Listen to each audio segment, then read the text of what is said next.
We are back. And after watching the first episode of Ahsoka, I decided not to cover this show and just do one episode to cover all of it because I was kind of like, ugh. I watched the episodes, I absorbed the episodes, and I just tried doing a whole recap of all of it. And I'll be honest with you, as I was doing it, I just gave up. I just didn't like the show. The dialogue is clunky. The visual effects, the volume is being overused. The show was made up of moments that would get people excited, like the return of Anakin Skywalker again, Hayden Christensen.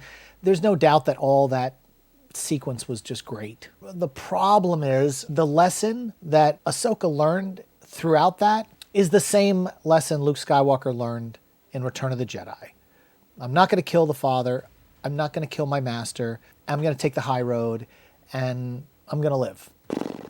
I mean, it's why did Ahsoka have to do the same thing Luke Skywalker did? I don't understand that. And that's why I feel like the whole sequence when Hayden Christensen was just fan service. It was just bring him back. How do we work him in? And then at the end of the series to have him just pop up as a Force ghost. Why? Like, why? You basically are stealing moments from Return of the Jedi and dropping it into Ahsoka. It doesn't make any sense. The Clone Wars flashbacks, they all look great, but it's kind of like, hey, this is what I could have done if I had the tools back then. How cool is this? That's really all that.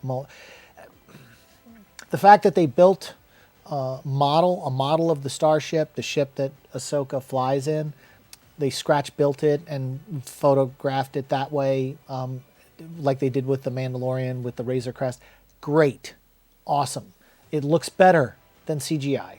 But the story was just weak. It was all over the place. There was no resolution at the end of the show. You know, you never found out what was in the coffins or whatever the hell those things they were loading into the Thrawn's ship. You gotta give the audience something. You gotta give them something. Thrawn, I felt the actor, he probably does a much better job doing the voiceover than he does translating it to live action. I just didn't think he did well. And I don't know whether it's the CGI red eyeballs that they put in that takes away from the performance. When it comes to acting, performance is all in the eyes. I am an actor. Acting is in the eyes. With Hera, she had those weird contact lenses in. Ahsoka has weird contact lenses in. They do the red eyes with Thrawn. They do the contact lenses for Ezra. When you cover people's eyeballs with contact lenses where you cannot see the pupil retract and open as light changes, you can't see emotion. They should have never put contact lenses in any of these actors' eyeballs. They should have that would have been the only flaw people could have complained about. But much like Brandon Routh in Superman Returns, when they put the blue contact lenses in his eyes, you can't see emotion. You cannot see emotion without the fucking eyeballs. I'm sorry. And it's just one of those things where the writing is flat, everything's flat, whatever. None of it. All of these Disney Star Wars streaming shows should have been tightly edited 2.5 hour films. But because they are stretching it out as series, some episodes are 40 minutes, some episodes are 36 minutes, some episodes are 56 minutes, and it's filler. It's nothing but filler. It's nothing but filler with little substance. And that's a shame. That's an absolute shame. And I bet if you could actually see the streaming numbers of these shows, something tells me you could boil it down to moments. Season 2 Mandalorian, season finale, when Luke Skywalker makes his entrance, when the X-Wing first comes into the bay. I guarantee you could go and pinpoint that moment and see it was streamed millions upon millions upon millions of times. And then when you look at the episodes as a whole, they're not being streamed that much. I mean, they're being streamed, but it's not to the point of that moment. When you look at Ahsoka, people only were watching over and over and over and over and over again the scenes of Anakin Skywalker fighting Ahsoka. And those moments were just streamed over and over and over and over and over and over again. It goes back to the Kenobi series.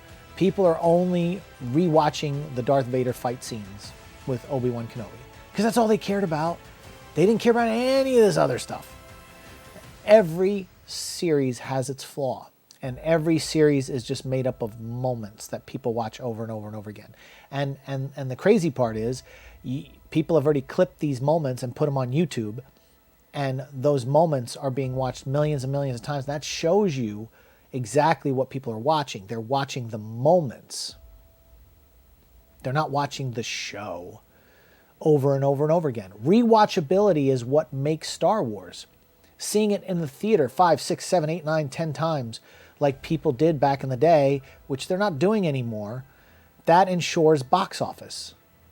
That ensures returns. When you see it with a family member and then you're like, oh, I got to go back and see it with a friend of mine. And then that friend goes, hey, I got another friend that wants to see it Friday. And you're like, yeah, I'm going to go back and see it with you guys Friday because I already know these moments that are coming up, these things that happen in the movie, and I'm going to get excited about it and interact with you as an audience and watch you, my friend, sit next to me, get excited about it too.